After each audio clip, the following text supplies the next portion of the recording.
Era un hermoso domingo de Pascua de Resurrección cuando uno de los grandes exploradores de los vastos océanos del mundo echó anclas en las costas de una pequeña y solitaria isla en el inmenso océano Pacífico.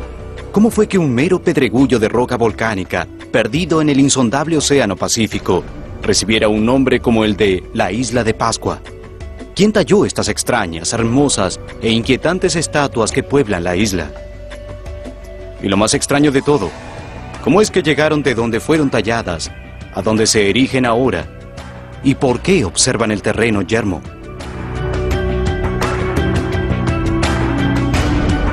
Se estima que algunos de estos monolitos pesan hasta 20 toneladas y que fueron transportados de algún modo hasta 32 kilómetros por terrenos pedregosos. ¿Cómo es que una cultura tan antigua, carente hasta del conocimiento de la rueda, consiguiera trasladarlas sin dañar ninguna de las estatuas en lo más mínimo? ¿Y cómo consiguieron un equilibrio tan delicado como para adornar sus cabezas con coronas de 11 toneladas? Tal vez lo más importante sea preguntarnos cómo es que un pueblo supuestamente primitivo hallara esta isla, que continúa siendo el lugar más remoto e inhabitado de la Tierra. ¿Cómo lograron surcar el vasto océano Pacífico con la mera guía del sol y las estrellas? ¿Y por qué, con recursos tan escasos, dedicaron tanto tiempo y energía a una obra que parece tan inútil? Jacob Roggeveen y su intrépida tripulación necesitaban agua dulce con desesperación, además de frutas u hortalizas para evitar el hambre y el escorbuto. Pero cuando se acercaban a la costa, el paisaje que los recibió casi los hizo olvidar de sus padecimientos. Sin dudas, esta era una tierra de demonios y gigantes. Algunos estaban dispuestos a arriesgarse a la enfermedad antes que ir a la costa, pero finalmente la falta de agua y comida se impuso sobre su miedo. ¿Qué eran estas imágenes grotescas? ¿Quién las construyó? ¿Cómo llegaron ahí? La discusión que comenzó ese domingo de Pascua con un grupo de curtidos marineros continúa hasta el día de hoy entre los científicos, investigadores y estudiosos. No existen dudas de que estas estatuas de la isla de Pascua fueron talladas en roca volcánica. Pesaban más de 20 toneladas. El misterio es, ¿cómo movieron estas estatuas varios kilómetros? Este pueblo poseía algún tipo de tecnología avanzada que aún hoy no podemos comprender. Las estatuas de la isla de Pascua y las talladuras de roca son evidencia clara de que esta no era una sociedad primitiva. Las estatuas de la isla de Pascua son el último vestigio de una sociedad prepolinesia que existió a lo largo del Pacífico. ¿Podremos saber con certeza qué sucedió en la isla de Pascua? ¿Puede la ciencia realmente explicar el origen de estos antiguos megalitos? ¿Pueden antiguos manuscritos hallados en el Nuevo Mundo realmente hablarnos de un continente perdido que desapareció prácticamente sin dejar rastros? Tal vez una pregunta aún más inquietante sea cómo estos centinelas silenciosos apuntan al contacto, hasta la cooperación, entre los hombres de la antigüedad y visitantes que no son de este mundo. Los nativos llamaban a la isla de Pascua la isla del hombre pájaro. El hombre pájaro era representante del dios Makemake, quien podía volar a su antojo. Las leyendas orales refieren a hombres voladores llegando y encendiendo fuegos en la antigüedad. ¿Y qué tienen que decir los habitantes de la isla de Pascua acerca de los orígenes de las estatuas? ¿Existe alguna clave que no se haya tenido en cuenta entre las leyendas tradicionales que descubra el misterio? Hay quienes dicen que estas escrituras demuestran que los antiguos habitantes de la isla de Pascua eran avesados astrónomos que predecían eclipses solares y el paso de los cometas. Pero si eso es cierto, ¿qué ocurrió con semejantes conocimientos y a dónde fueron a parar? Ninguno de los isleños puede leer las tablas con mensajes. De hecho, estaban usándolas como leña. A pesar de esto, esta pequeña isla de 165 kilómetros cuadrados posee casi 900 colosales estatuas exquisitamente talladas de roca de lava nativa. Algunas están colocadas con asombrosa precisión y delicadeza. La más grande de estas figuras erigidas, o Moai, mide 10 metros y pesa unas asombrosas 80 toneladas. Su corona o tocado, que es un trozo de piedra separado equilibrado precariamente en la cabeza de la estatua, pesa 12 toneladas más. Y asombrosamente, cuando quienes fueran a tallar las estatuas decidieron abandonar, simplemente bajaron sus herramientas y se marcharon. Se encontraron martillos y cinceles, donde los arrojaron y aparentemente nunca más se los volvió a usar. Pero hay quienes creen que las estatuas no son obra de los isleños que el capitán Roggeveen descubrió hace casi 300 años. En vez de eso sostienen que son las reliquias de una gran civilización que alguna vez se extendió mucho más allá de esta diminuta isla. Una civilización, de hecho, más vieja que cualquier otra que se tenga registro en la historia del hombre. La historia de un continente perdido en el Pacífico es muy intrigante, y existen evidencias de que puede haber sido verdad. La leyenda dice que este continente medía 8.000 kilómetros de largo y 4.800 de ancho, y abarcaba gran parte de la cuenca del Pacífico. Los arqueólogos y los historiadores no encuentran muchas evidencias de este continente perdido en el Pacífico, debido a que literalmente se desvaneció bajo el océano sin dejar rastros. Un continente entero como este solo desaparecería con un suceso cataclísmico. Sería como si Estados Unidos desapareciera bajo el agua en un día, en una noche. ¿Podría haber existido el continente perdido de Mu, la versión de la Atlántida en el Pacífico? Resulta asombroso que la primera hipótesis de un continente perdido como este proviniera de un científico. Después de que la teoría evolucionista de Charles Darwin se hiciera pública, algunos científicos intentaron rastrear a la humanidad en un comienzo común, en un esfuerzo por relacionarla a otros primates, como el lémur de cola anillada. Pero existía un problema. Si la teoría de Darwin estaba en lo cierto, el animal debió evolucionar en un solo lugar. El lémur de cola anillada evolucionó en África, Madagascar, India y las islas alrededor de Malasia. Y si la teoría de Darwin era correcta, el lémur solo debía haber evolucionado en uno de esos lugares. De hecho, el lémur de cola anillada parecía estar por todas partes. ¿Cómo hizo este pequeño mamífero para abrirse paso por tan grandes extensiones de agua? En 1870, el naturalista alemán Ernst Haeckel propuso una solución. Sugirió que una gran masa de tierra alguna vez había unido estos distantes lugares, permitiendo al lémur trasladarse hasta su hábitat presente. A medida que el continente desaparecía, quedó como resultado el aparente aislamiento del actual hábitat del lémur. Al mismo tiempo, ciertos académicos se encontraron con lo que se creían era la descripción de un continente perdido en la literatura americana antigua. En 1864, un estudioso francés, el abate Charles Etienne Brasseur de Bourbourg, descubrió un tratado sobre la civilización maya en unos archivos de Madrid, España. Contenido en este tratado había un códice del alfabeto maya, el que Etienne intentó traducir y consiguió relacionar su hallazgo a ciertas imágenes halladas en el Chichón Itzá, en el Nuevo Mundo. La historia que surgió del estudio Le Plongeon parece increíble.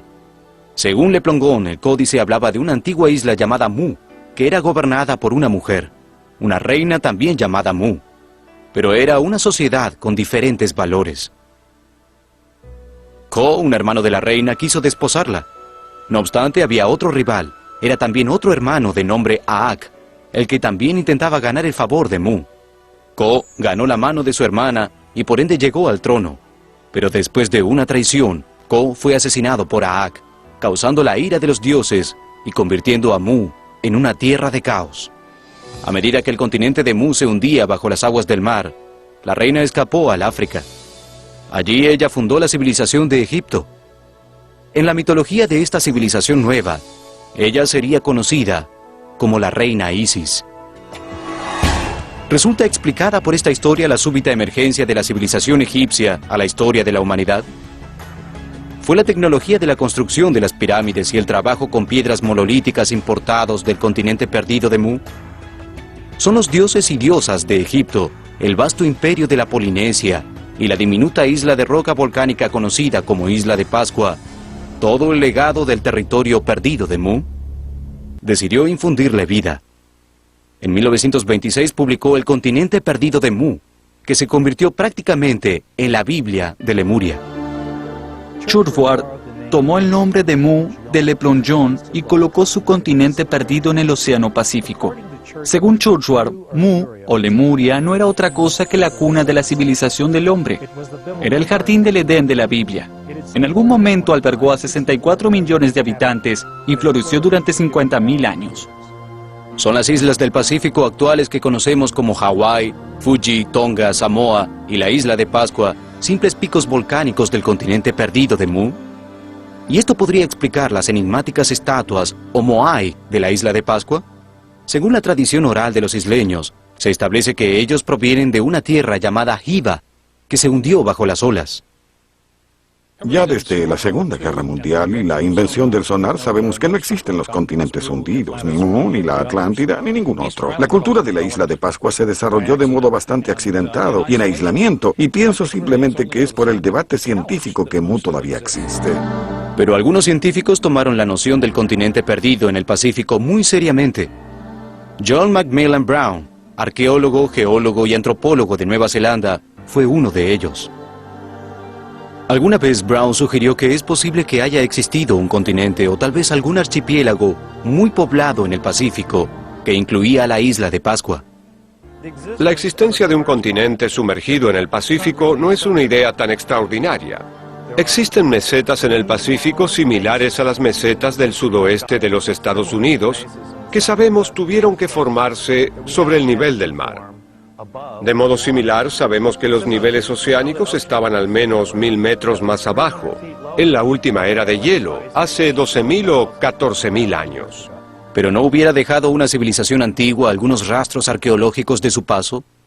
Resulta extraño que existan evidencias de similitudes entre la isla de Pascua y otras partes del mundo antiguo.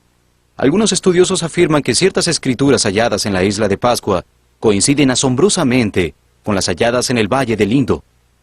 Y según resulta ser, también son similares a escrituras halladas en Grecia, Caldea, Babilonia y Persia.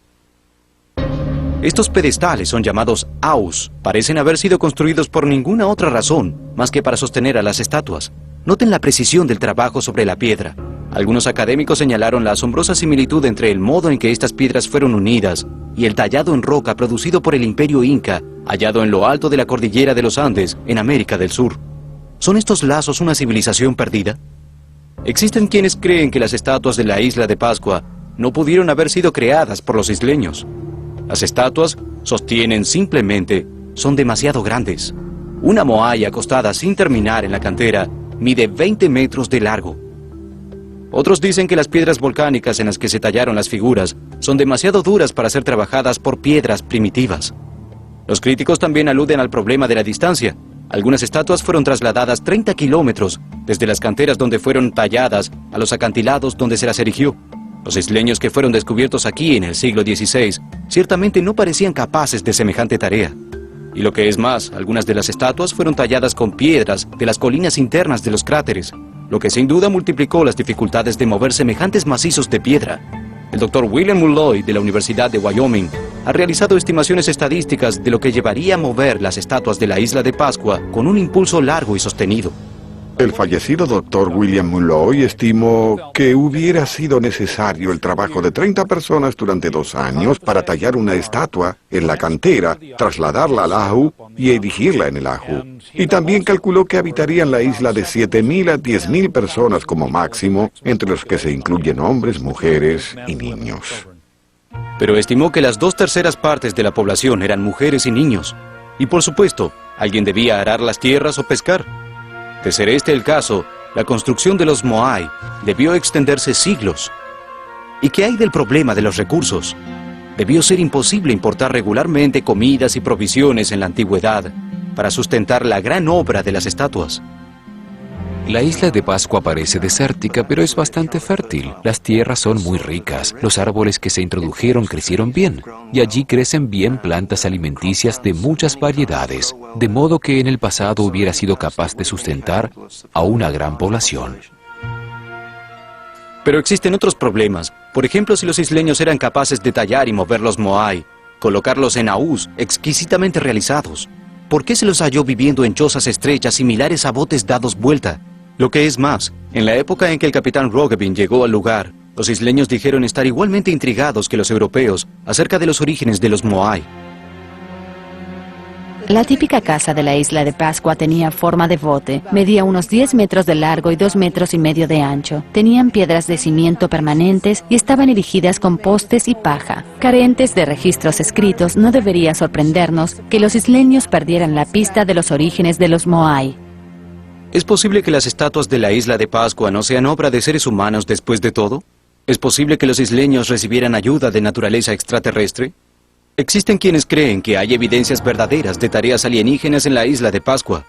Entre quienes sostienen esto, el más prominente es Erich von Däniken, autor del libro La carroza de los dioses.